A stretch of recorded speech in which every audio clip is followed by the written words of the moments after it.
Bharatiya Janata party के नेता कानून से अपने आप को बड़ा मानते हैं। भारतीय जनता पार्टी हमेशा ऐसे कार्यक्रमों में जानबूझकर पुलिस से उलझने का प्रयास करती है, पुलिस कर्मियों को मारने पीटने का काम करती है। आपने देखा होगा कि विधानसभा घेराव में भी भारतीय जनता पार्टी के कार्यकर्ता ऐसे हथकंडे अपनाए थे। कानून से अपने आप को बड़े मानते हैं, इनके ऊपर कार्रवाइयाँ होनी चाहिए। अगर कोई कानून को तोड़ता है तो कानून से बड़ा कोई नहीं होता, उसके ऊपर कार्रवाइयाँ होनी चाहिए। पहली बार जो है गन्ने से जो है एथेनॉल प्लांट जो है मतलब एथेनॉल बनने जा रहा है, चावल से नहीं। देखिए, छत्तीसगढ़ में एथेनॉल प्लांट लगाने का ऐतिहासिक निर्णय माननीय मुख्यमंत्री भूपेश बघेल जी की सरकार ने लिया था। गन्ना, मक्का और चावल से भी एथेनॉल बनाने का निर्णय लिया था। केंद्र सरकार को जल्दी से जल्दी इसमें अनुमति दे देना चाहिए ताकि यहाँ के किसानों को उसका लाभ मिल सके। छत्तीसगढ़ में कवर्धा में गन्ने से, मेरे ज़िले में कुकोड़ी में 140 करोड़ रुपया मक्का से एथेनॉल बनाने का बनकर तैयार हो रहा है। लगभग जुलाई अगस्त से बनकर तैयार हो जाएगा। चावल से भी बनाने का निर्णय हमारी सरकार ने लिया है। तो मुझे लगता है यहाँ के किसानों को उसका लाभ मिलेगा और उपज भी बढ़ेगी और यहाँ से समृद्ध यहाँ के किसान होंगे। तो केंद्र सरकार इसमें तत्काल इसमें अनुमति देना चाहिए ताकि एथेनॉल खरीदने की अनुमति देगी तो इसका लाभ यहाँ के किसानों को मिलेगा।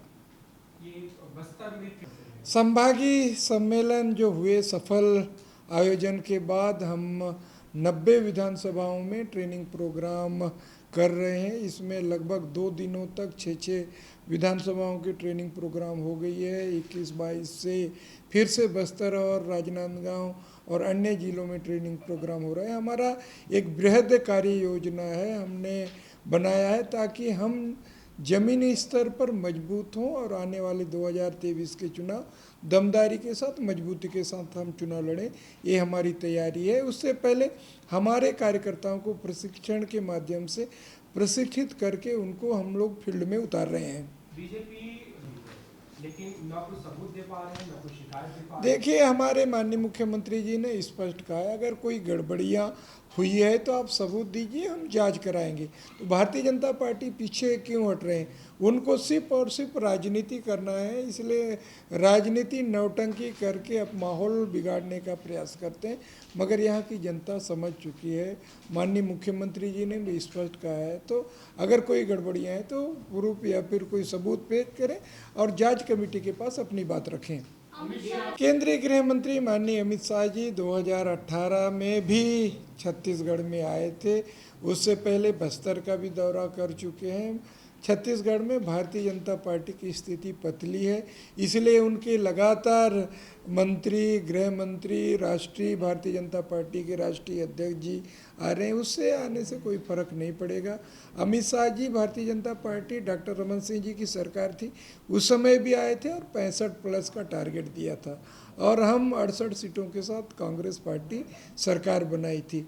अभी भी आ रहे हैं, यहाँ का माहौल बिगाड़ने का प्रयास करते हैं, मगर उससे कोई फर्क नहीं पड़ेगा। हमारी सरकार की उपलब्धियों, नीतियों को लेकर हम जनता के बीच में लगातार जा रहे हैं और जनता का जनादेश, जनता का आशीर्वाद कांग्रेस पार्टी को मिलेगा, ऐसा मुझे लगता है।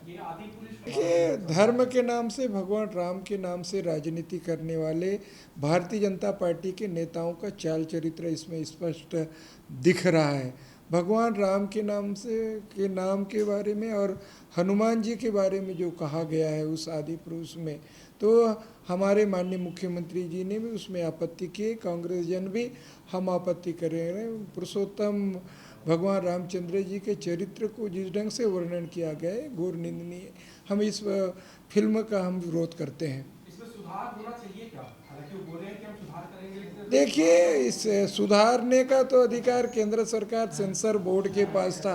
सेंसर बोर्ड को पहले अनुमति देने से पहले इसको देखना चाहिए था। भारतीय जनता पार्टी का इसमें दिखता है कि भारतीय जनता पार्टी किस सोच के साथ आगे बढ़ रही है। कश्मीर फाइल्स के बारे में तो बहुत प्रचार प्रसार किया गया और एक केरला के बारे में कोई फिल्म बनी थी, उसको तो बहुत प्रचार प्रसार किया। इसके बारे में भारतीय जनता पार्टी के नेता कुछ चुप क्यों हैं? इसके बारे में कुछ कहते क्यों नहीं है? ये प्रदेश अध्यक्ष जी, ये मंच मंशा हनुमान और हनुमान को ऐसे विकृत कर रहे हैं, अगर वो बीजेपी वाले कर रहे हैं, कोई मंशा समझ में आती है कि क्या करना चाह रहे हैं? देखिए, भारतीय जनता पार्टी के लोगों को भ्रम में डालना चाहते हैं। आपने देखा होगा जब जब चुनाव नज़दीक आते हैं, इस ढंग से फिल्म के माध्यम से, अन्य माध्यमों से, बड़े बड़े नेताओं के बयान से, आपने देखा होगा केंद्रीय मंत्री गिरिराज सिंह जी बस्तर गए थे और बस्तर में क्या बोल के आ गए आप सबको पता है। तो भारतीय जनता पार्टी ऐसे विवादित बयान देकर लोगों का ध्यान भटकाने का प्रयास करते हैं और अपनी राजनीतिक रोटी सेककर चुनाव जीतना चाहते हैं। मगर मुझे लगता है कि छत्तीसगढ़ में जो भी हथकंडे अपना लें, इनके मंसूबे कभी पूरा नहीं होंगे। मंत्री लखमा जी का एक बयान, भगवान जगन्नाथ हमारे हैं, हमारे समय में मंदिर बना है, तो बीजेपी कह रही है कि आप राम पे राजनीति की, कांग्रेस आप जगन्नाथ पे भी कर रहे हैं। नहीं, देखिए, भगवान जगन्नाथ सबके हैं, सबके आराध्य देवता हैं। जो भी व्यक्ति भगवान के चरणों में जाता है, सबको भगवान का आशीर्वाद मिलता है। भले मंदिर बनाना नहीं बनाना तो अलग मैटर है, मगर भगवान राम सबके, जगन्नाथ सबके हैं। लेटेस्ट न्यूज़ के लिए सब्सक्राइब करें और न्यूज़ अपडेट्स के लिए बेल आइकन पर क्लिक करें।